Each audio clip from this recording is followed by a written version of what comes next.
అందరికీ నమస్కారం.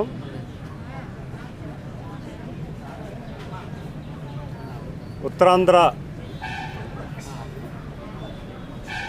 ఆర్థిక రాజధాని ఉత్తరాంధ్రలో విశాఖ నగరంలో జరుగుతున్న రేపు 21 జరగబోతున్న యోగా డే సందర్భంగా ఉత్తరాంధ్రకి ఒక అరుదైన గౌరవం వస్తుంది.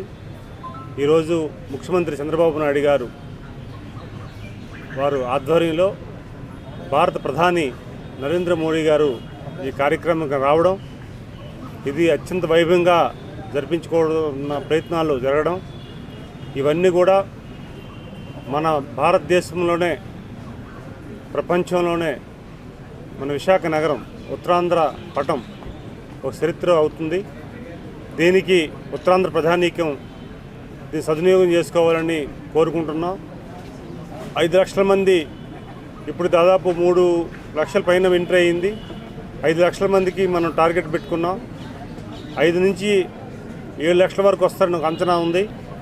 ఇది చాలా అరుదైన మనకి ఒక మంచి రికార్డ్ అవుతుంది.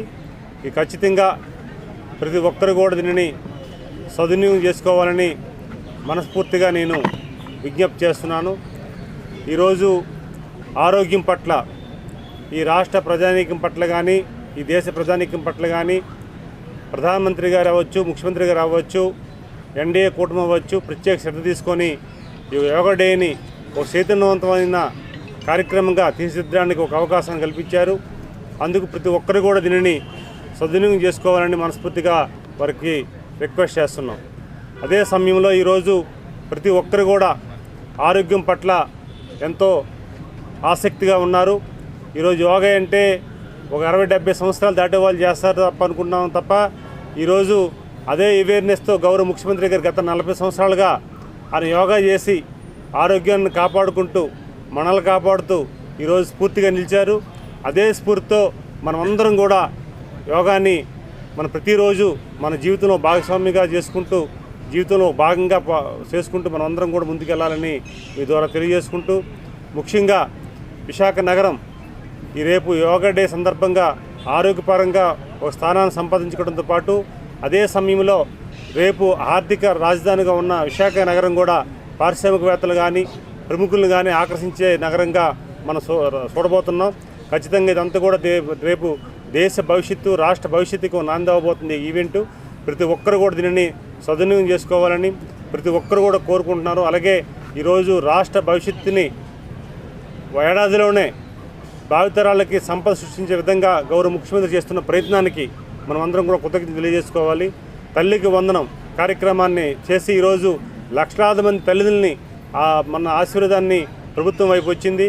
ఈరోజు గౌరవ విద్యాశాఖ మంత్రి నారా లోకేష్ గారి ఆలోచనలు, చంద్రబాబు నాయుడు గారు వారు ప్లానింగ్ అంతా కూడా ఎన్డీఏ కూటమి సహకారంతో ఈరోజు తల్లి వందనానికి మంచి రిజల్ట్ వచ్చింది.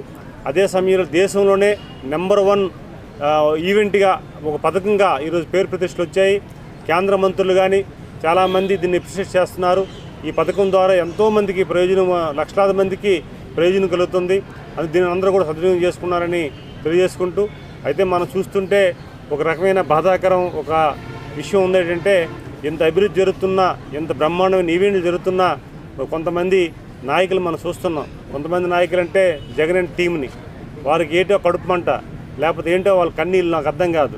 ఈరోజు రాష్ట్రం అంతా బ్రహ్మాండంగా ఉండి ప్రజానీకం చాలా బాగుంటే వాళ్ళ ఆవేదన, వాళ్ళ ఆలోచనలు చూస్తే చాలా బాధ కలుగుతుంది. ఎందుకంటే ఎన్డీఏ కూటమి ప్రభుత్వానికి ఈరోజు మద్దతు ఇచ్చి గౌరవించకపోయి ఒక ముఖ్యమంత్రిగా పనిచేసిన జగన్మోహన్ రెడ్డికి చట్టం మీద కానీ లేకపోతే వ్యవస్థల మీద కానీ మినిమం అవగాహన లేకుండా ఈరోజు చాలా దారుణంగా వ్యవహరిస్తున్నారు. ఈరోజు రాష్ట్రంలో పర్యటన చూస్తుంటే ప్రతి పర్యటన ఎన్నిక కూడా ఒక కుట్ర జరుగుతుంది. ఆ కుట్రలో భాగంగా ఈరోజు జగన్మోహన్ రెడ్డి పర్యటన కూడా జరుగుతున్న దృష్టిలో పెట్టుకోవాలని తెలియజేసుకుంటూ, ఏదేదైనా మన ఉత్తరాంధ్ర ఇప్పుడు కూడా చాలా ప్రశాంతంగా గౌరవంగా ఏ కార్యక్రమం తలపెట్టినా విజయవంతం చేస్తాం. దానిని ప్రతి ఒక్కరు కూడా విజయవంతం చేయాలని మీ ద్వారా తెలియజేసుకుంటూ, ఉత్తరాంధ్ర ప్రజానీకం మనం ఏదైతే రేపు యోగా డే ఏర్పాటు చేస్తున్నామో ఆ ఏర్పాట్లు బ్రహ్మాండంగా జరుగుతున్నాయి. విశాఖపట్నం కూడా మంచి వేదిక అవుతుంది. ఆ వేదిక ప్రతి ఒక్కరు కూడా మనం హాజరు కావాలని మీ ద్వారా మరోసారి వారు తెలియజేసుకుంటూ ధన్యవాదాలు. Thank you all. జై హింద్.